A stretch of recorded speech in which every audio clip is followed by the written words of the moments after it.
Kasus hukum yang menjerat dokter sekaligus influencer kecantikan, Dr. Richard Lee kembali menjadi sorotan publik. Polda Metro Jaya resmi menahan Dr. Richard Lee setelah menjalani pemeriksaan sebagai tersangka dalam kasus dugaan pelanggaran perlindungan konsumen terkait produk dan layanan kecantikan. Penahanan dilakukan pada Jumat malam, 6 Maret 2026, sekitar pukul 9 malam 50 WIB di rumah tahanan Polda Metro Jaya. Sebelum dilakukan penahanan, Dr. Richard Lee terlebih dahulu menjalani pemeriksaan intensif oleh penyidik Direktorat Reserse Kriminal Khusus Polda Metro Jaya selama kurang lebih 4 jam, dengan total 29 pertanyaan yang diajukan oleh penyidik. Setelah pemeriksaan selesai, pihak kepolisian juga melakukan pengecekan kesehatan terhadap yang bersangkutan sebelum akhirnya resmi ditahan. Penahanan ini dilakukan karena penyidik menilai tersangka tidak kooperatif dalam proses penyidikan. Salah satunya karena beberapa kali mangkir dari panggilan pemeriksaan dan tidak memenuhi kewajiban lapor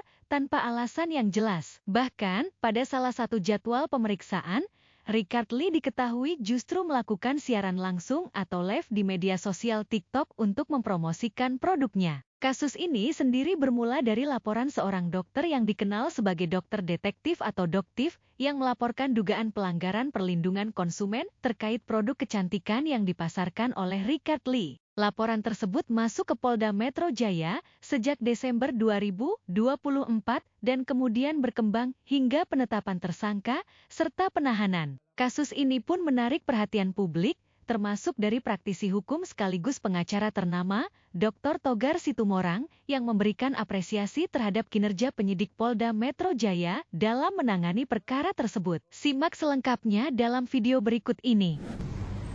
Saya advokat Dr. Togar Situmorang terkait perkembangan semalam resmi Dr. Richard Lee itu telah ditangkap dan ditahan oleh pihak Polda Metro Jaya. Terkait masalah penangkapan dan penahanan, itu kita duga adanya satu perbuatan atau tindakan tidak kooperatif seorang Richard Lee. Di mana kita tahu sebelumnya Richard Lee itu ditersangkakan dengan tuduhan pasal 435 junto pasal 138 Undang-Undang RI nomor 17 tahun 2023 tentang kesehatan, di mana kita tahu ancaman tentang dugaan mengeluarkan satu produk kesehatan yang memang tidak memenuhi standar, itu ancaman maksimalnya sangat tinggi, yaitu 12 tahun penjara dan denda 5 miliar. Sehingga tidak ada alasan kalau memang seorang Dr. Richard Lee itu tidak ditahan, apalagi sudah diberi kesempatan untuk wajib lapor, tapi menurut informasi dia tidak menggunakan kebijakan atau kebaikan dari pihak Polda Metro Jaya.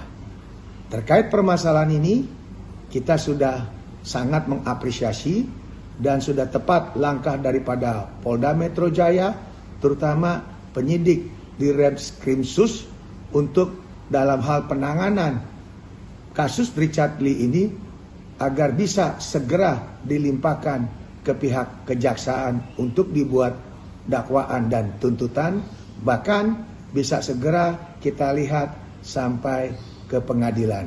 Saya pribadi sangat mengapresiasi daripada rekan-rekan Polda Metro Jaya, terutama Direktorat Kriminal Khusus Polda Metro Jaya. Sekali lagi, bravo Polri, bravo Polda Metro Jaya.